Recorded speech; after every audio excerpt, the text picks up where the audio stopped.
आज जहां देश में हर तरफ बेवफाई करने वाली औरतों की चर्चा है, चाहे हम बात करें अंजू की जो 2 बच्चों को छोड़ के भारत से पाकिस्तान चली गई, या हम बात करें सीमा हैदर की जो 4 बच्चों के साथ पाकिस्तान से भारत आ गई, या फिर हम बात करें तो ज्योति मौर्य की जिसने अपना कद बड़ा होते देख अपने पति आलोक के साथ बगावत कर दी। इन महिलाओं के द्वारा अपने पतियों के साथ किया गया बेवफाई वाला व्यवहार जिसकी चर्चा आज हर घर में हो रही है। लेकिन इन सब से अलग हटके आज हम जो बात करने वाले हैं वो वफा की बात करने वाले हैं। ऐसी वफा जिसको सुनकर, जिसको देखकर आप भी विभोर हो जाएंगे और सोचने पर मजबूर हो जाएंगे।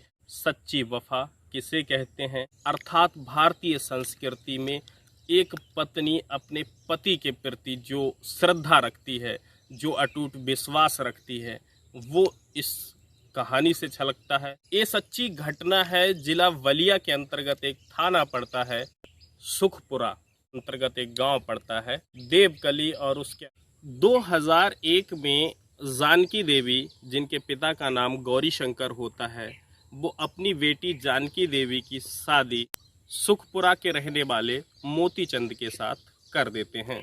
अच्छा खासा परिवार चल रहा होता है, दोनों लोग बहुत ही खुश होते हैं। परिवार में बहुत ज़्यादा खुशी होती है, गरीबी से परिवार जूझ रहा होता है, लेकिन उसके बीच में भी बहुत खुशी होती है। इस बीच में दोनों का परिवार बढ़ता है और इन दोनों के 3 बच्चे होते हैं, और इस तरह से लगभग 10 साल गुजर जाते हैं। 10 साल के बाद क्या होता है, इनके पति की मानसिक स्थिति जो होती है वो बिगड़ने लगती है। जब पति मोतीचंद की मानसिक स्थिति थोड़ी बिगड़ने लगती है तो कहीं ना कहीं उनके परिवार की चिंता करते हुए, और जो पत्नी होती है देव की, वो अपने पिता से इस बात को शेयर करती है और उनसे कहती है। तो उनके जो पिता होते हैं गौरी शंकर, वो अपने दामाद को लेकर इलाज के लिए नेपाल जाते हैं। नेपाल में वो अपने दामाद को लेकर जाते हैं ताकि उनकी मानसिक स्थिति जो है वो ठीक हो सके। इलाज की दवाई लेने के बाद में जो जानकी देवी के पिता होते हैं वो बाथरूम करने के लिए साइड से जाते हैं, और उसी बीच में जो मोतीचंद होते हैं, क्योंकि उनकी मानसिक स्थिति ठीक नहीं होती है, वो वहाँ बहक जाते हैं, रास्ता भटक जाते हैं, और उनके पिता जो उनके ससुर जी साथ में होते हैं उनसे ओझल हो जाते हैं, और इस तरह से वो वहाँ पे बिछड़ जाते हैं। इस तरह गौरी शंकर से जो मोतीचंद हैं वो दूर हो जाते हैं, उनकी आंखों से ओझल हो जाते हैं, और मोतीचंद की क्योंकि मानसिक स्थिति ठीक नहीं होती है वो वहाँ खो जाते हैं। गौरी शंकर के द्वारा लगातार प्रयास किया जाता है उनको ढूंढने का, लेकिन वो नहीं मिलते हैं।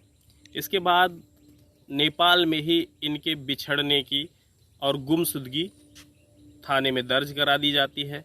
गुमशुदगी तो थाने में दर्ज कर ली जाती है, लेकिन पता नहीं थाने वालों के द्वारा ये प्रयास किया जाता है उनको ढूंढने का या नहीं किया जाता है, लेकिन मोतीचंद जो होते हैं वो नहीं मिल पाते हैं। इसके बाद उनके पिता जो होते हैं वो वहाँ से यहाँ बलिया आ जाते हैं, और बलिया में अपने परिवार के साथ इस पूरी घटना को शेयर करते हैं। इसके बाद वह पुनः परिवार सहित वहां पहुंचते हैं नेपाल, और फिर से उन्हें ढूंढने का प्रयास करते हैं, लेकिन मोतीचंद जिनकी मानसिक स्थिति ठीक नहीं थी वो उनको नहीं मिलते हैं।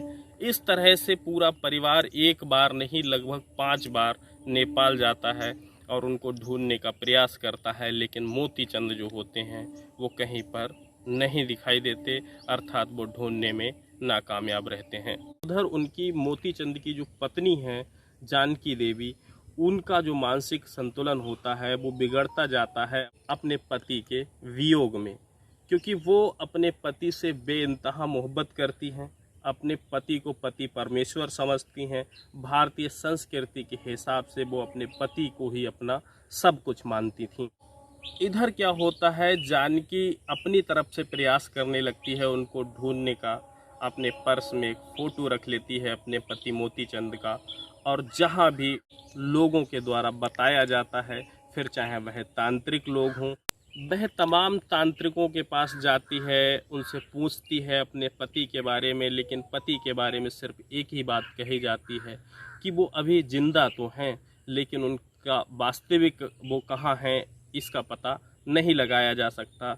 और पत्नी जो होती है वो अपने पति के वियोग में बहुत व्याकुल होती है, लगातार उनको ढूंढने का प्रयास करती है, हमेशा उनका फ़ोटो अपने पर्स में रखती है। उसका कारण होता है क्योंकि पति को बिछड़े अब काफ़ी समय हो चुका है, तो हो सकता है वो एक तो मानसिक स्थिति से ठीक नहीं है, तो उनकी जो हालत है वो पहले से बदल चुकी हो।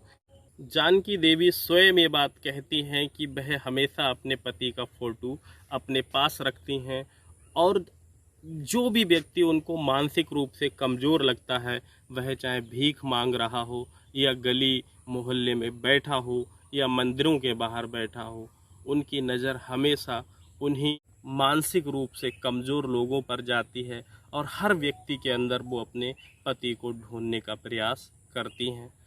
एक दिन क्या होता है कि जब ये प्रयास उनका लगातार जारी रहता है और मन में कहीं ना कहीं ये श्रद्धा होती है, लोगों में अटूट विश्वास होता है कि एक ना एक दिन मुझे मेरे पति ज़रूर मिलेंगे, और वो क्या करती हैं, बीते एक दिन पहले बलिया के डिस्ट्रिक्ट हॉस्पिटल जाती हैं, और जहां वह एक व्यक्ति को देखती हैं और उनको ऐसा महसूस होता है कि शायद वो मेरा पति है।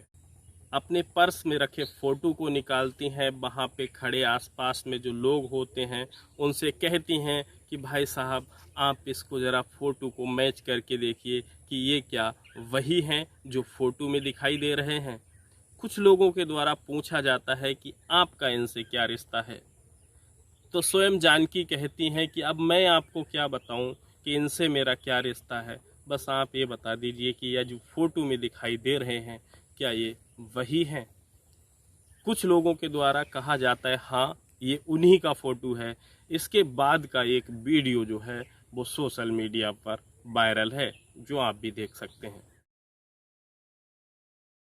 इस वीडियो में रोती बिलखती जानकी देवी उस व्यक्ति जो मानसिक रूप से कमज़ोर है और हॉस्पिटल के गेट पे बैठा था शायद चंद पैसों के लिए, क्योंकि वह मानसिक रूप से बहुत कमज़ोर है, उसको बहुत दुलार करती हैं, प्यार देती हैं, और ये लगता है कि वास्तव में जो 10 साल पहले उनके पति उनसे बिछड़ चुके हैं, उस बिछड़न के मंगल पल इसी वीडियो में देखने को मिलते हैं।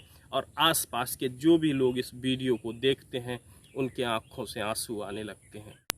इसके बाद क्या होता है कि कुछ ही मिनट बाद जानकी का बेटा, बड़ा बेटा वहां पहुंच जाता है, और जानकी के बड़े बेटे को भी देखकर सब यही कहते हैं, उनकी जो शक्ल है अपने पिता से मिल रही है, और इनके पिता जो हैं वो मोतीचंद यही हैं। जानकी की खुशियों का ठिकाना नहीं होता है। वो जानकी खुद कहती हैं कि 10 साल तक मैंने जो वियोग में आंसू बहाए हैं, आज मुझे ऐसा लग रहा है कि मेरी ये खुशी के आंसू हैं और जो गंगा की तरह मेरी आंखों से बह रहे हैं। इसके बाद जानकी देवी और उनका बेटा दोनों मिलकर मोतीचंद को अपनी बाइक पर बैठाते हैं और अपने गांव ले जाते हैं। जैसे ही गांव में पहुंचते हैं तो इनकी खुशियों का ठिकाना नहीं होता है, और मीडिया वाले जो होते हैं इनके घर को घेर लेते हैं। तमाम लोग यही सवाल करते हैं कि 10 साल बाद आपके पति मिले हैं, तो आप इस पर क्या कहना चाहेंगे। इधर जानकी की खुशियों का ठिकाना नहीं होता है, उसके मुंह से सिर्फ इतना ही निकलता है कि मुझे भगवान ने सब कुछ दे दिया, इनको ढूंढने में मैंने अपनी सारी पूंजी ख़त्म कर दी थी, इससे शायद मेरा घर बन जाता, लेकिन आज मैं टूटे फूटे मकान में रह रही हूँ, उसका भी मुझे गम नहीं है, क्योंकि अब मुझे ऐसा लगता है जैसे मुझे मेरा संसार मिल गया है। जानकी सहित उनका पूरा परिवार, उनके बच्चे, उनके पिता जो मोतीचंद होते हैं उनकी सेवा में लगे होते हैं, और उनको नहलाया जाता है, उनके बाल बनाए जाते हैं, उनकी शेव की जाती है। और इसके बाद में क्या होता है कि कहीं ना कहीं जानकी देवी को लगने लगता है कि ये उनके पति नहीं है। जानकी उनके शरीर पर वो निशान खोजती है जो शादी से पहले उसने देखे थे, लेकिन उन निशान जो हैं उनके शरीर पर नहीं मिलते हैं। तब जानकी सहित पूरा परिवार समझ चुका होता है कि शायद ये मोतीचंद नहीं बल्कि कोई और है। इस तरह परिवार में 10 साल के बाद आई वो खुशियों की बौछार, ऐसा महसूस हो रहा है कि मानो एक पल में कोई छीन ले गया हो। एक तरफ जानकी जिसको मोतीचंद समझ के बहुत सारा दुलार दे रही हैं, प्यार दे रही हैं, क्योंकि उनको लगता है उनका 10 साल बिछड़ा हुआ पति उनको मिल गया। दूसरी तरफ जिसको मोतीचंद मान चुकी होती हैं, वो स्वयं का नाम राहुल बताता है और कहता है कि अभी मेरी शादी नहीं हुई। परिवार वालों के पैरों के तले ज़मीन खिसक जाती है और जो जानकी देवी होती हैं वो पुनः उसी सदमे में वापस लौट जाती हैं। जो खुशियां शायद उसको मिली थीं पर चंद मिनट के लिए। आप इन तस्वीरों में देखिए कि जैसे उनके बच्चे हैं वो मोतीचंद समझ के, अर्थात अपना पिता समझ के उनको पानी पिला रहे हैं, उनको खाना खिला रहे हैं।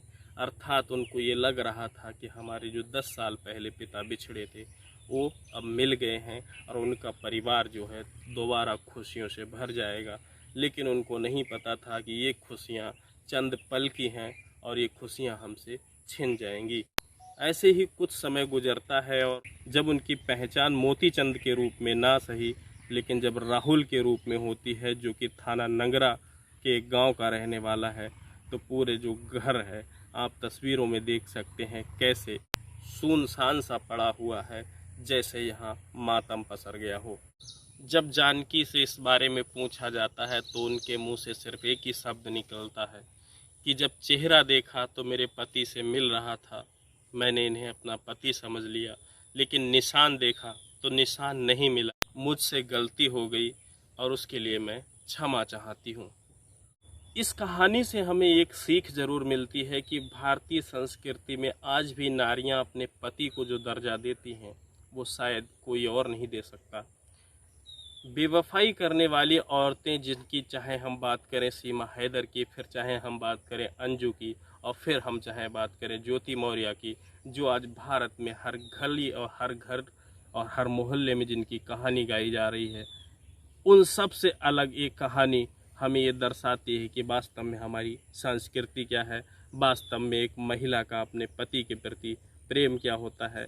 लेकिन हमें यहाँ जानकी देवी की भावनाओं की कदर करने की आवश्यकता है, उनकी भावनाओं को समझने की आवश्यकता है कि कैसे अपने पति के रूप में उसने अगर मिलती जुलती शक्ल वाले व्यक्ति को भी देखा तो उस पर अपना प्यार निछावर कर दिया, और ये दर्शाया कि भारतीय संस्कृति में एक महिला के लिए पति का मान सम्मान क्या होता है, पति का पद कहाँ पर होता है, जिसे पाकर वो इतना खुश थी।